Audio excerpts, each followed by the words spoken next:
everybody, and welcome to another episode of Harambe's Bauble, a Magic the Gathering podcast. This is episode 10, and this is Will. I'm here with my man DC. How's it going, DC? What's up, man? I'm doing good. We just had some snow, which is pretty crazy. It came and it went as quickly as it came. But yeah, we had some snow on the ground there for a hot minute. Yeah, kind of a strange turn to the weekend that I wasn't really looking forward to, but Yeah, yeah, at least now we're back to grass again, so I'm okay with that. it's supposed to be like a high of 67 Saturday. Yay, Kentucky weather. Sinuses are gonna love it. Oh yeah, Yes. can't wait. Can't wait for all that sinus infection I'm gonna get. It's gonna be amazing. I've been watching Avatar with my kids, The Last Airbender. They've been loving it so much so that my son wants to change his birthday party coming up in June to an Avatar birthday party. So, getting ready for this new set coming out, and man, the nostalgia is it's hitting me hard. It's so good. It's such a great show. I've only watched it all the way through twice. So, um yeah, this is the third time I'll be watching it all the way through. We're still on season 1, so book 1, which is the water book, and it's 20 episodes, and we're on like episode 17 or something, so we're almost done with the first season. So Okay. Nice. yeah. Hey, Annie's watching it with you guys, or just you and Ronan? No, Annie's watching it too. Yeah, she's loving it just as much. So Nice. yep, it's really cool. I think Yeah, I gotta get on the train eventually. One day Yeah. I'll get there. you're missing out, man. One day. Maybe with all this cool stuff coming out from the set, it'll get you wanting to watch it True. even more. Inspire me, kind of like the Final Fantasy set inspired me to dive back into the games. Yeah, Good man. Yeah. Yeah, so the set's fully spoiled now. Pre-release is this weekend. Unfortunately, I won't be able to attend. I'll be out of town. But I'm hoping that I can pick up a pre-release kit somewhere, because I want to pick up a pre-release kit. I want to pick up a fat pack or a what do they call? I always forget what they call it. Oh, the bundles. Bundle. Thank you. I always call it a fat pack because it was always a fat pack before. So I'll pick up a bundle. I think those are the two things I want to pick up from the set. I might pick up some singles here and there for sure if I don't pull what I want.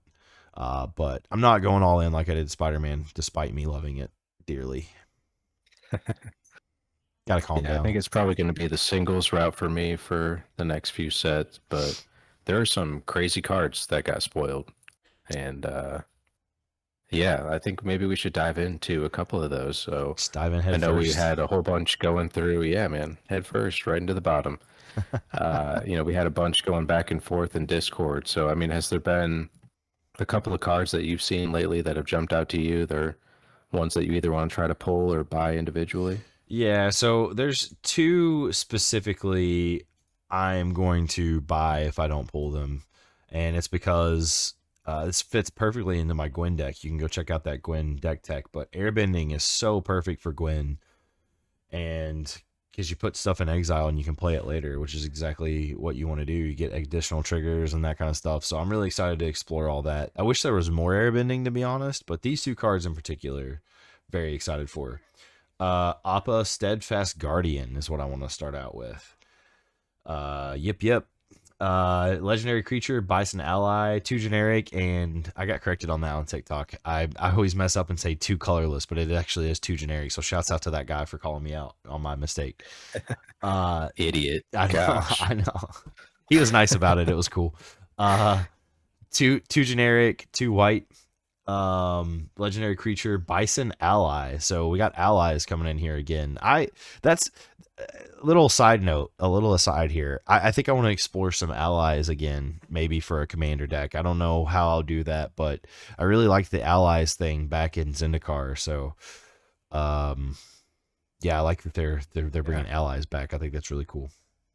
But bringing back a lot of stuff in the I set. don't remember the name of it, but there's a really great ally commander where it's a 5 color, and I think it's like whenever it enters the battlefield, you search your deck for an ally card and put it on the Ooh, battlefield. yeah, I know what you're talking about. Something Yeah, like that. I might explore that later on, but I got a lot of decks to build, so we'll see about that. That might be on the mega back burner, but it's just a quick aside.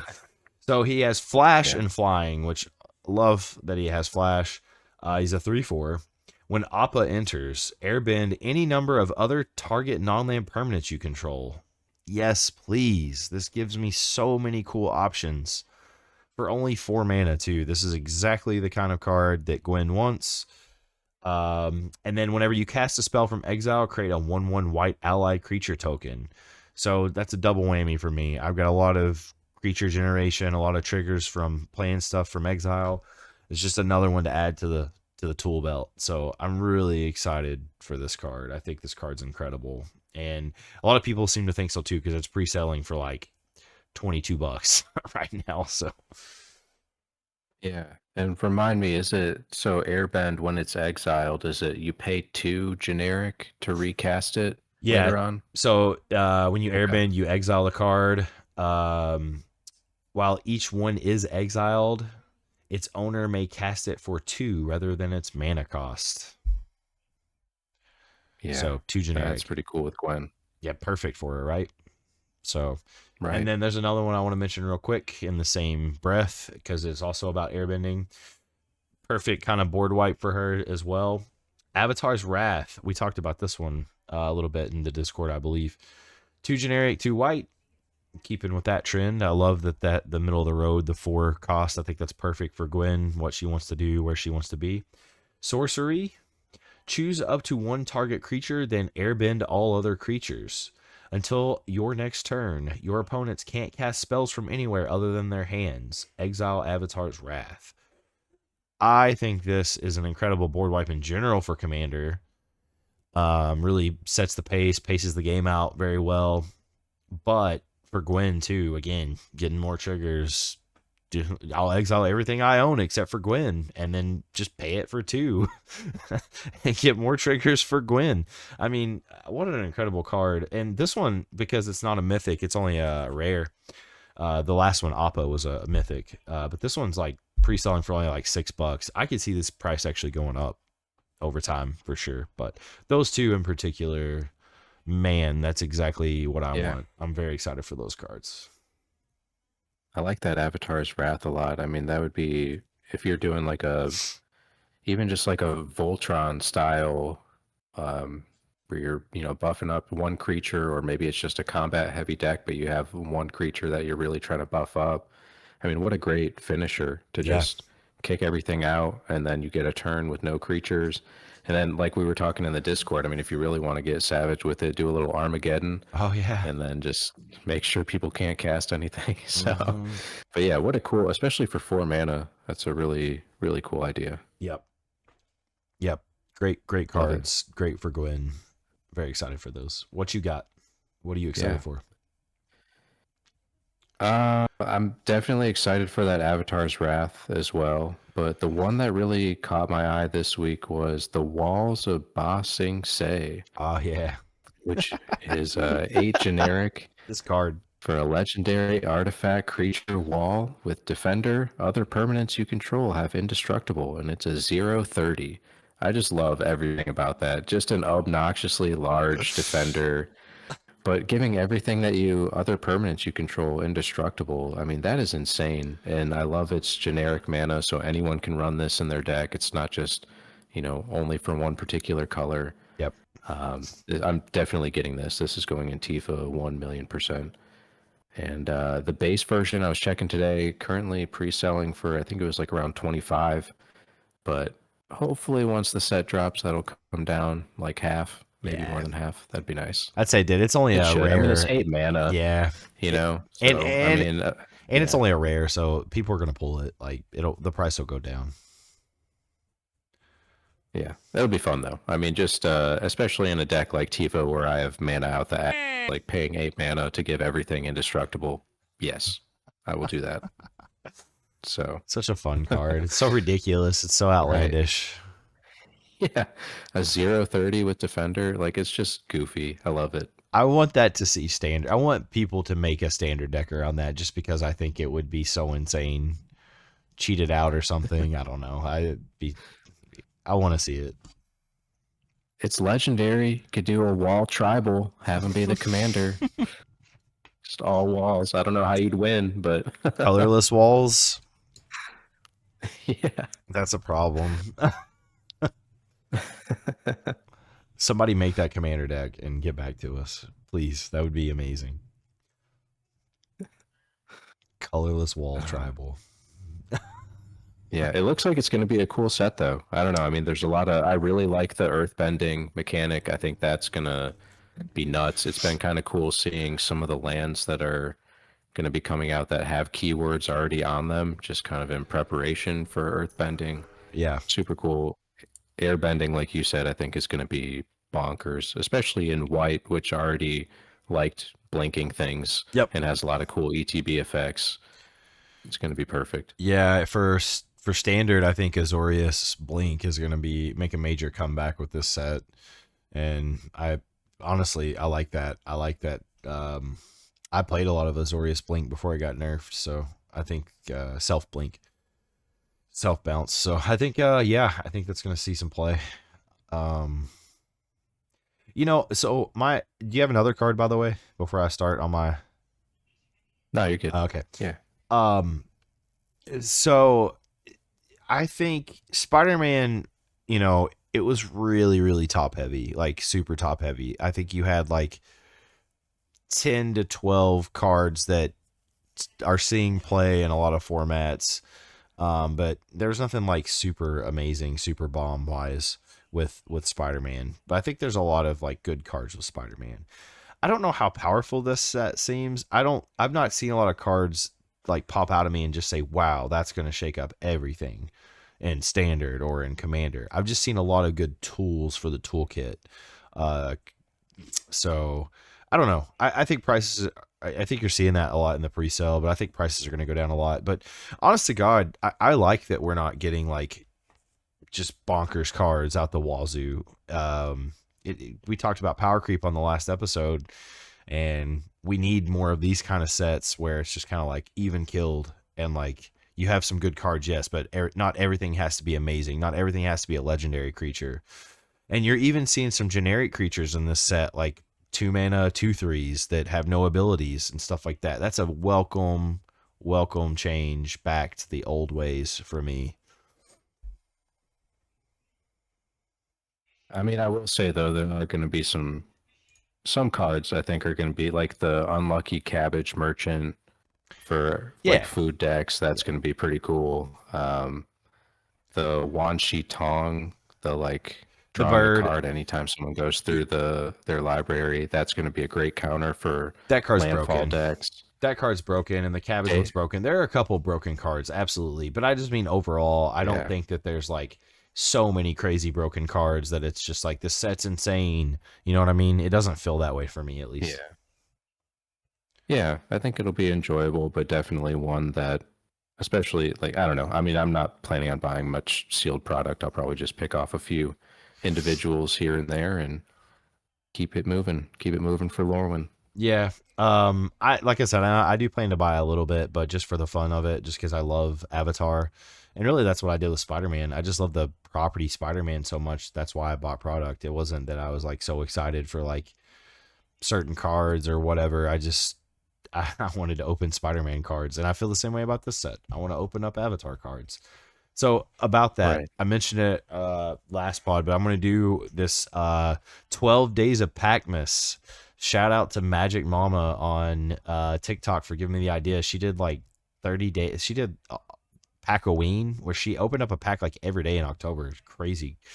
I'm not doing that. I'm just going to literally open one pack from the 12th until the 24th of December of various sets. Avatar will definitely be in there. Hopefully some Spider-Man. I might try to go back and get some vintage, like older sets. There's a place called Monster Games up here where we are that sells a lot of vintage packs. So maybe on like the last day, I'll open up like a kind of expensive pack or maybe a collector booster pack or something like that. So look out for that. I'll be posting those on TikTok and everywhere, Instagram, all that. So yeah. Nice. Yeah, you got to make like a little cardboard, like advent calendar style thing that you rip open, get your Oh pack. man, yeah. I don't know how I'm gonna do that, but I'll try. I'll try to be creative. I'll need yours and wifey's help with that. I'm not creative at all. No, um, that'll be cool though. Yeah. Especially doing a different set each day. That'll Yeah. be fun. Yeah. I mean, there's going to be some overlap. Like, I'll probably open, and maybe I'll open multiple as I get closer to Christmas or something. We'll see. But, um, yeah, I'm excited. So there's another card I want to mention because I didn't get we talked a lot about earthbending, we talked a lot about airbending, but we haven't really given much love to waterbending, and it's really just another way to like improvise or however all those like pay cost type things, how to cheat stuff in. But there's a card I think is really good that is probably going to see a lot of play in Commander. And that's the Unagi of Kyoshi Island. It's 3 generic and 2 blue. Legendary creature Serpent. It has flash. You know that I love playing stuff at instant speed. It's just a rare. Ward Waterbend 4. So to remind people what waterbending is, whenever you can tap artifacts and creatures to help pay for the cost. That's what waterbending is. So Ward Waterbend 4. So in this case, like your opponents can tap their 4 permanents, their artifacts or creatures to pay the ward cost, instead of getting their stuff countered for targeting it. Which, okay, but I like this bottom ability a lot. Whenever an opponent draws their second card each turn, you draw 2 cards, and it's a 5/5. That's powerful. That's a powerful card in Commander for 5 mana. I think this is a great card. It's going to see a lot of play. Yeah, very cool. That's an interesting ward cost too. That it's waterbend on the ward cost. Yep, kind of unique. It is. Yeah, I mean, something waterbend different will be kind of cool. I mean, it's like an alternate convoke style of thing. That's kind of cool, Convoke, especially if you're mono improvise. blue, where you're gonna have a lot of little guys that you can tap, like little Thopters and things like that you can tap to bring out bigger stuff. Blue and artifacts always play well together. So yeah, that'll be cool. I don't know how I feel about firebending. I mean, I think it has some potential to be interesting if you're running cards that can maintain mana across steps and phases, but I mean, my natural play style isn't to be casting a whole lot of instant speed during combat, so for me, it wouldn't really be all that valuable. Yeah. Well, it's funny you mentioned about red. We got to talk about the WotC ban announcement. Yeah, because your little punk standard can't handle VV, so you're just coming for my boy. Crazy. Yeah, so VV, my boy. VV got banned. Everyone saw that coming, but what I think was kind of shocking was, well, there was 2 shocking things. Now, keep in mind with Pauper, there's 2 different Pauper formats. There's Pauper Commander, and then there's Pauper, and those ban lists are different. High Tide got banned in Pauper, which makes sense. Honestly, that card's insane. Not in Pauper Commander though. So you can still play your High Tide there. Thank God, Tatiova got real scared there for a minute because it's a key piece to comboing. But the other one that's really really impactful, you talked about red, was the Screaming Nemesis got banned in standard. So yeah, that card's really good, and as Sam said in our Discord, or maybe it was Dan or Sam, maybe both, I don't even remember, but it kind of took away like the ability to beat red deck wins whenever, the good way to combat that is to gain life, and Screaming Nemesis makes it to where you can't gain life if it deals non-combat damage. So that's a big one. I am shocked at the Screaming Nemesis one, to be honest with you. There was another one too that got banned. Let me pull up the full ban list here.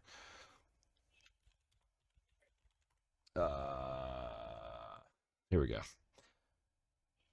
Oh yeah, Prof's Eidetic Memory also got banned.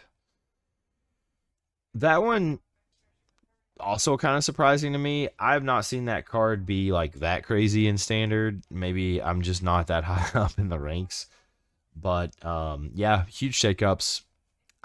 Surprisingly, Agatha's Soul Cauldron did not get banned. I thought kind of they would do both. But what I am seeing is uh, Simacrolum Synthesizer. I always say that wrong. That's going to be the number one deck in Standard, in my opinion. That deck's going to go burr because there's like no resistance for it now, hardly. Hate that stupid deck so much. I refuse to play it because I hate it so much. I mean, that card goes hard even in Commander. My buddy Michael, he has an Urza deck and runs that card, and anytime he plays it, it's just like, all right, well, this is going to get out of hand real fast. Imagine being able to play multiple copies. Yeah. Yeah. So, yeah, any thoughts on that? There's no changes to our Commander.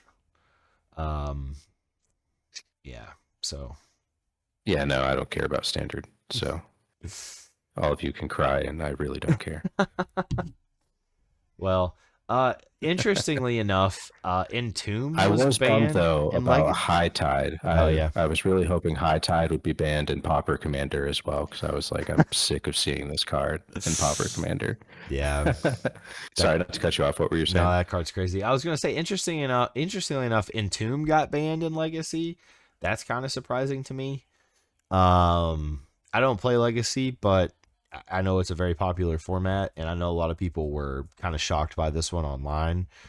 It was, but it kind of in a funny way. There's a lot of people like saying like, "Oh, this card got banned." Now everyone realizes it's really good. Whereas like it's like no one was really playing it that much, and now they realized how insane it was once it got banned.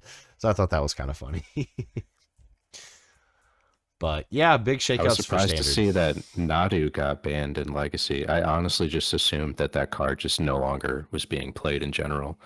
And so it like sent me down this rabbit hole of like, oh wow, it's actually legal in like a handful of other formats still. Yeah, Didn't even really realize that. That card's the biggest mistake maybe in WotC history. The wording, I mean, it's not intended the way that they printed it. Yeah. So huge mistake by them, and yeah. Well, so we've talked plenty about Avatar. We've talked plenty about the bands. We have a new segment. A new segment brought to you by Harambe.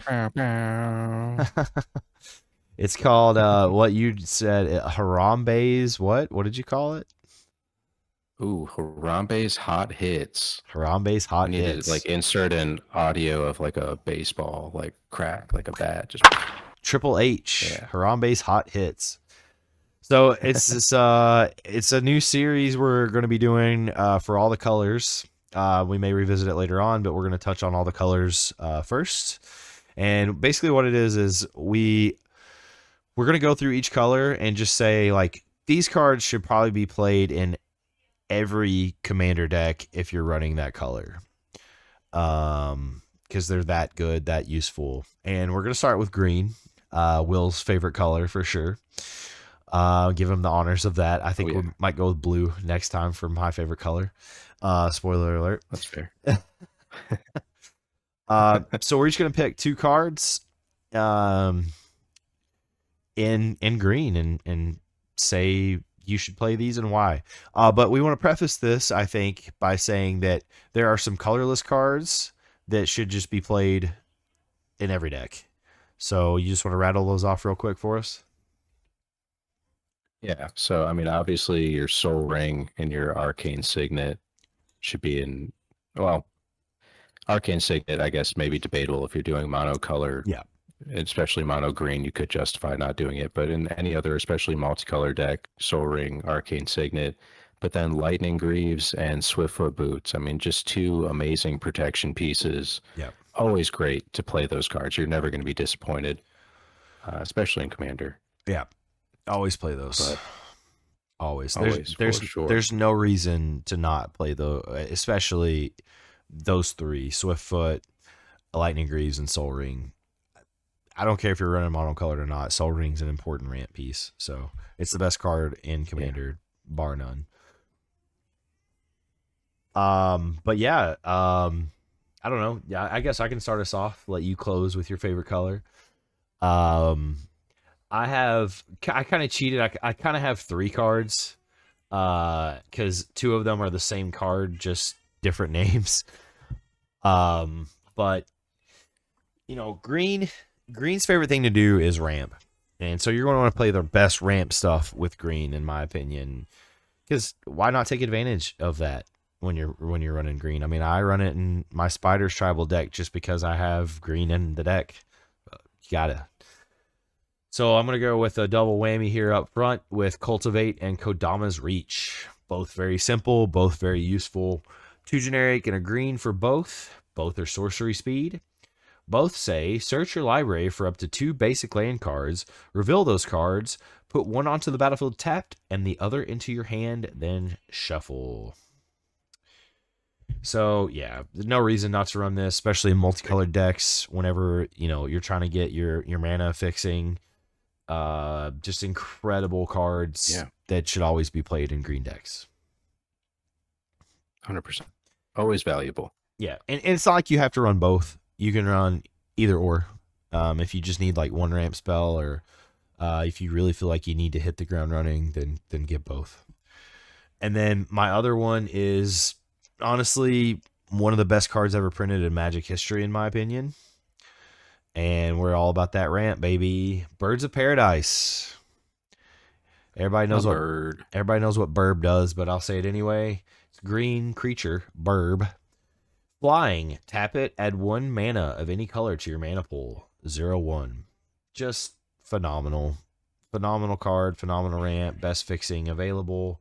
It gives you a flying blocker in a pinch. You can even buff it in some cases to get across and deal some damage to your pod mates. So yeah, legitimately, to me, this is one of the best Magic cards ever made, and the price says so because it's been reprinted a bunch and it's still a $10 card. So yeah, and especially, I mean, you're doing 3, 4, 5 color decks. I mean, it's just a must have.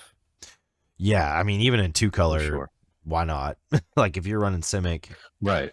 Like, yeah, it'll still be useful. Yeah, just play but it. Just like, if especially the more colors you're doing, being able to tap. I mean, especially the more colors you're doing, the more valuable anything that says tap to add 1 mana of any color is. Absolutely. And so being able to just, especially turn 1, being able to throw this out there, you're just setting yourself up for success.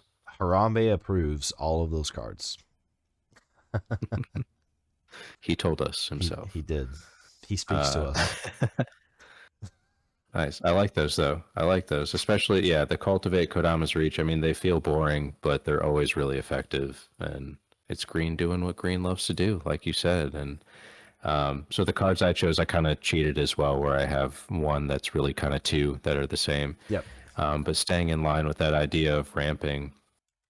So I've got 3 Visits and Nature's Lore, which are both also sorceries, 1 generic and a green, to search your library for a forest card and put it on the battlefield and then shuffle. So I really love the flexibility. I mean, you could compare this to like a Rampant Growth, but I think being able to just grab a forest, like any fetch that lets you get like the subtype of a land, is just generally going to be better than one that says to go get a basic. Yep. Again, it probably depends on the deck, but just especially if you're running multicolor, being able to get a forest that, if you're doing like a 3-color deck, getting a forest mountain island or something that you can bring out, and now all of a sudden you have good mana fixing. Or even if you're doing mono green, bringing a forest, it comes out untapped. So it's like you paid 2 mana for this, but you kind of got 1 mana back, and now you have 1 extra land. Super useful.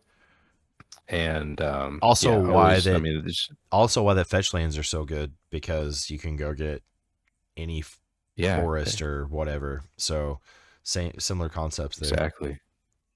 Yeah. If you're running multicolor, I mean, the more efficient you can be with your mana sources, the better. So being able to just go and directly get the colors that you need is going to be great. And for 2 mana, a great turn 2 play, again, to kind of just set you up for success. And I love getting a turn 2 3 visits and turn 3 cultivate just back to back. You never know. Man, The more lanes, the that's better. magical Christmas land right there. Imagine if you have like a Yeah. landfall trigger on the battlefield at the same time. Then you're really in magical Christmas land. Yeah. I should look into that landfall thing. It might be kind of fun. Uh, You and your Tifa, bro. Whew. We'll talk about uh, that later. yeah. But the second card then was Heroic Intervention.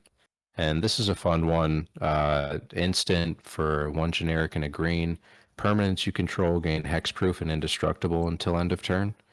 I can't even begin to talk about the number of times that this has saved my board state or just put me in a position where uh, like the tides could turn to where someone couldn't stop what I'm doing so that I could win. I mean, it's just a great for 2 mana.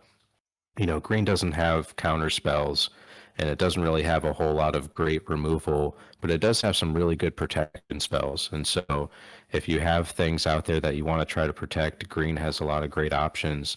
Heroic Intervention is probably my favorite, and kind of like a Birds of Paradise, it's one of those that has kind of stood the test of time. It's been reprinted a whole lot. It seems like every Universes Beyond set in recent years, they've been reprinting it, which is kind of cool. Yeah. A lot of secret layer drops, but it's still a $10, $11 card, but worth it every Yeah. time. Every Yeah. time you get this card, it's just Incredible card. Heroic Intervention, it's one of those cards that gives you so much versatility with how you can use it. I mean, you imagine scenarios where you could just swing all out and like you don't look like you're going to win the fight, but you play that and then their creatures that they're blocking with might die because they think they might trade or something like that, and you get to keep your creatures. Or you think your opponent might have removal in their hand because they have stuff open. You swing all out with all your stuff and give your thing protection that they try to remove, and then in the meantime you're dealing a ton more damage. So yeah, the flexibility with Heroic Intervention is just otherworldly. What an incredible card. yeah. And I mean, especially like if you're getting a board state that's getting out of control and someone's like, all right, well, we got to board wipe and get rid of all Yep. this. I mean, obviously Farewell still gets around it, but most people aren't going to be playing Farewell all the time. Yep. So if someone hits you with a destroy all creatures, it's an amazing feeling to just be like, well, I guess I'll tap 2 in response and keep everybody safe. Yeah. So I Love it. this card, man. Whenever this card, I was there when this card was first printed. This was first printed in Aether Aether Aether whatever that's called. What's it called? Aether Revolt? Aether Revolt. Was it Thank Aether you. Yeah. Revolt? Aether Revolt. So when this card was first printed, it was like a 16-cent card. Like because it didn't do anything good for standard at the time, so nobody wanted it. And now, man, talk about standing the test of time and one of those cards that just picks up steam over time. I remember checking it like 5 years ago and seeing the price. I was like, yo, what? Because I had no Yeah. idea. And there's literally no other. I mean, the only thing that comes close is maybe Dawn's Truce in white. Yeah. But I mean, this is definitely the best protection spell that's been printed. It's so solid. And Especially for 2 mana, green. Especially love for it. green. Man, that Yeah. thirsts for stuff like that doesn't really have a lot. You got to have it when you're playing green. Great picks, man. Yeah. Great picks. You too, dude. You too. Love me some green. I love the philosophy of green. You know, you start off small, you build. It's a beautiful color. Beautiful color. My dear friend Dakota would agree with you. Shouts out to Dakota Barker if you're listening, brother. He was always he loved playing green creatures, green spells. So I haven't played with him in a long time. Love that dude. Yeah, so Man of taste, it sounds like. yeah, he is. He also is a big Avatar fan. So, let's talk about something we experienced last week playing Commander. I don't remember where we saw this idea. It was somewhere on TikTok or Instagram or something like that. I don't even remember, but we run into these issues where we have a big pod that who can play is super erratic. We never know who's going to be able to play.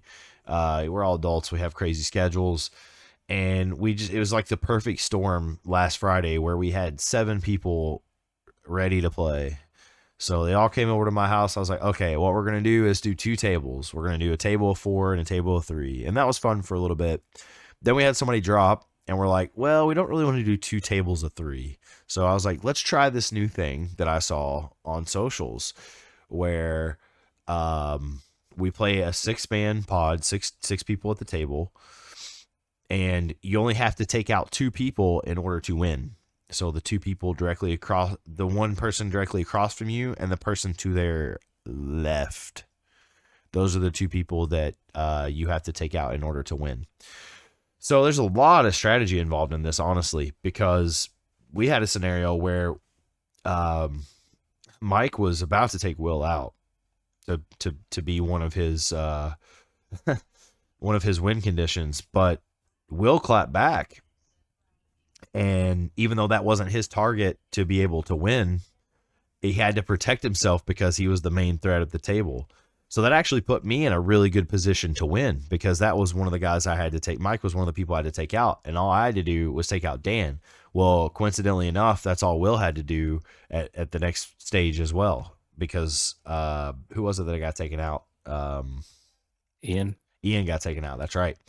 So we got down to, it was like basically me and Will versus the table. 4-person. Yeah. It was basically me and Will versus the table. And how it was like, he basically had to take me out to win, or I had to take him out to win at that point. So yeah, it was really interesting and something I want to try out again, I think, if we have 6 people, because I think it actually worked quite well. The game went pretty fast. You got Super State and a Super Tifa and just destroyed the board out of nowhere, just nuked the whole board. No one had spot removal somehow. I don't know how that happened. Oh, it was beautiful. Yeah. The targeted removal was few and far between, which is always a beautiful night for mono green when you don't have a lot of removal flying around. Dude, insane. Yeah, that was probably my favorite finish with that deck so far, just with how explosive it was. So we're gonna coin this the 6-man table. Yeah. We're gonna call it the Harambe table. So let's get that going. Hashtag Harambe table on socials for a 6-man pod. So yeah, again, to explain it, you have to take out the 2 people in order to win. Like, that's your targets. So you're kind of strategizing like with your other people in the pod to like, all right, if you don't attack me, I won't attack you type deal, because you might have mutual targets. The Harambe pod, the Harambe table. Let's call it the Harambe table. Your thoughts? It was definitely cool. I think there's I've got a couple of ideas for maybe ways that we could tweak it in the future. Because, we were trying to figure out like what's a good way to determine who you're going to have to focus on. And so what we settled on was a rule of like, we're all in a circle, the 6 of us in a circle. So it was like going clockwise to your left, not the person right to your left, but the second and third person to your left was who you would focus on. And I think it worked pretty well. But the one downside with that, and it's just the nature of having 6 people and doing this rule, is that of the 2 people that you're focusing on, one of those is also focusing on you, but then there's one person who's not focusing on you. Yeah. And they're focusing on 2 other people completely differently. And this was what the issue that came up with Mike was. I had to focus on Ian and Dan, and Mike had to focus on me and you. Mm-hmm. You had a creature with Death Touch. He had Mana Gorger Hydra, which in a 6-person game is just insane. It was just getting huge. And of course he doesn't want to lose that, so he's swinging at me, and all I have is little Tifa. So I'm going to, take the damage. So we're, after 2 or 3 turns of him hitting me, I'm under 20. Everyone else is still at around 40 life. And it was like, okay, I'm going to die. Like, if this goes around to him, like, I had no incentive to attack him. Right. But it was just a situation of like, self-preservation. If I don't take him out, because in my hand, I had enough like land fetch combinations to where I could get Tifa big enough to run over one person, but she was the only creature that I had. So if I did that, I'd leave myself open. Mike is for sure going to take me out then. So I don't know. I think that's the one downside, I guess, to how we did it, was that of the 2 people that you're focused on with the rule that we made, one of them was also focused on you, but one of them wasn't. Yeah. So I feel like one thing that could be kind of cool is if we have a 6-person table again, and we say, okay, there's this group of 3 and this group of 3. And within that group, you focus on each other. So that way, the 2 people that I'm worried about, they're also worried about me. And so you don't run into that like weird cross interference of like, well, I'm worried about these 2 people, but this mother keeps hitting me, so I gotta like take him out, you know. So Well, it's that's the just fun kind of of, it, in my opinion. But we could try different ways for sure. I mean, I don't know that anyone else found it fun that I ran him over. I mean, he immediately left, and people were kind of salty, but I mean, it was what it was. I wasn't just It's gonna part sit of there it. for another hour Yeah. after. So, but it would be. So my thought was like, what if we did 2 groups of 3 like that, where it's like, okay, the 2 people that you're worried about, they're also worried about you. But then when it gets to 4, then it just becomes a free for all. So you Yeah. no longer have to, you lift that restriction. Because the other thing was, like in the game that we played, like there were certain outcomes where it was like if one person won by taking out somebody, like for instance, if I took out Dan, and I would have gotten rid of the second person that I had to get rid of, But but it's also also you would have yeah. had your second, so there'd be 2 winners, which doesn't really make sense. No, we So that's why I determined. think like Well, eventually yeah. What we did. switching to a 4. I was going to say what we determined in that scenario is that it would be basically we have to take one of us has to get taken out by each other in order to win. So, which really sucks for the other 2 people that are still left, I guess. But I guess they could help determine who they want to win. Yeah, I don't know. I just think another way, it just could be another way to approach it where we Yeah. just, once we get to 4 people, it's just a 4-person free for all. And then the game will just move at a normal pace where we're already going to have board states developed. I dig So it. I dig it. I think we're gonna maybe have 5 this something to Friday. consider. So it may be something we toy around with then, because I know Kitsoran's gonna come play again. Nice. Yeah. So maybe we can toy around with it then. Obviously different numbers, but and How honestly, beautiful was that super state, crazy, man. win? Oh, Crazy. dude, I love it when you get a card that you're like, this is going to be good, and then it actually pans out to being good. Yeah. Because there's been so many times where I've bought cards like thinking, oh, this is going to be great, and it's just good on paper, and then when you actually play it, it kind of falls flat. But Yeah. yeah, I mean, any Voltron deck should be running super state. So you 1 left million after that percent. game, right? I was trying to remember if Sam left as Yeah. well. hmm Did Sam leave too? I don't remember. Well, did he leave the same time I as don't you? Or think did so. he I stayed think it for was one just more? me. So Yeah. we played a game of 3, and Gwen, of course, popped off. Then she had one of those, like, man, she's so hot and cold. Like, I love the deck, but I really need some more balance, and hoping the airbending can help me with that. Like, I either have like the most explosive games imaginable where I'm doing like 87 things a turn, or I just fizzle and I can't get it going. And that's kind of what happened with our 6-player game. I just couldn't get it going. I couldn't get anything I needed. Honestly, I got mana screwed. I couldn't get enough mana to do what I wanted, which I run all the signets for that deck that I can run, and of course Soul Ring and Arcane Signet and all that. Just wasn't happening for me. So, man, you had a perfect storm though. That was crazy. You had it all going with Tifa. Wild, wild. Corn Hydra that got up to like 17,000 power that took out Ian. Wild, man. Crazy. Wild. Good And then times. who Fun was it? times with Mono Green. I think I swordsed it, right? Whenever you tried to attack me with it. So you gained all that life. No, I gained the life from attacking Ian because I had Shadow Spear. Oh, that's right. attached to I it. forgot about that. Yeah. Yeah. Yeah. Forgot and about then that. I think you board wiped after that. And I then it was did, like, yeah. understandable, but Yeah. Yeah. It ended up not helping me, Uh-huh. but after all, but it is what it is. Super State, man. That card's insane. Insane. I really do need to get a copy for cool. Ishin. I think I might play some Ishin next time we play. It's been a minute since I played Ishin, so switch it up a little bit. Yeah. Until You I get should. those airbending cards for Gwen. I don't think I want to play her again until I get those. Not because I don't like it. I'm excited for those. So I want to wait to see what she looks like with those cards. So I was even thinking with Ishan, the Avatar's Wrath could be kind of cool for that too, where you just choose whatever is your creature that has True. all the equipments attached to it, and then get rid of everyone else. Especially if like Mjolnir's out. Well, I guess not Mjolnir, but because that wouldn't really do anything. No, But Mjolnir anyway, you have wouldn't. enough of those like double attacks though, where you can Mhm. just be doing bonkers stuff while everyone's stuff is Yeah, away. that's a good idea. That's really a good idea. Yeah, something to consider.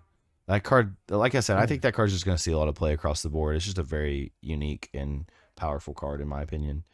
Avatar's Wrath. So Yeah. it's a great I card. thought about like buying the pre-sale today because I noticed that it's only like $3 or $4 right now. But Yeah, we'll wait. yeah. I don't have a white deck that needs it, to be honest. I'll probably order 3 copies. I've got enough decks for it to go in, so maybe even more. I might just buy a playset for. I run plenty of white, so across all my decks. Yeah, but it was definitely fun to experiment with that. We'll come up with some official rules and call it the Harambe board, or we'll come up with a better name than that too. But just for now, It's definitely better than a 6-person free for all. That's for sure. Yeah. The 6-person free for alls, dude, you just want to like claw your eyes out. They take so long. Takes too long. Yeah. So it was nice having like a little mission to focus on within the game. Yeah, for sure. Yeah. But yeah, we'll hopefully be playing again this Friday, so we'll have stuff to talk about next week, and we'll talk about the pre-release stuff. Hopefully, I can get my hands on some of that product this weekend. If not, oh well, we'll see what everyone's doing in person, what they're pulling. Keep our eyes on that Magic stock market. I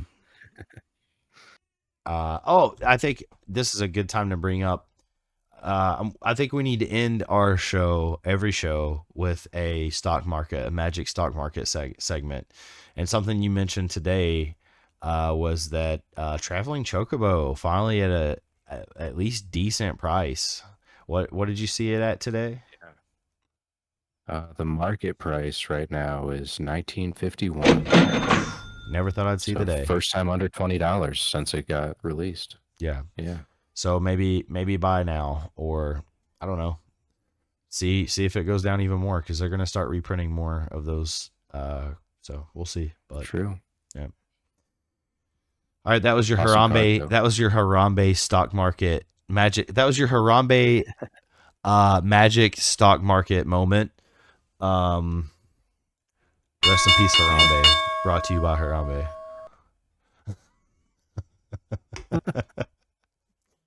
All right, well, I don't have anything else. I'm excited to play Friday. Excited to crack open some Avatar stuff finally, maybe. You got anything else? I'm excited for Friday. I might have a new deck to unveil. A new old deck. We'll just leave it ambiguously at that. So I have thoughts. We'll see. Yeah, we'll see what the USPS people do. But yeah, okay. Man. Well, bye. Bye. Bye.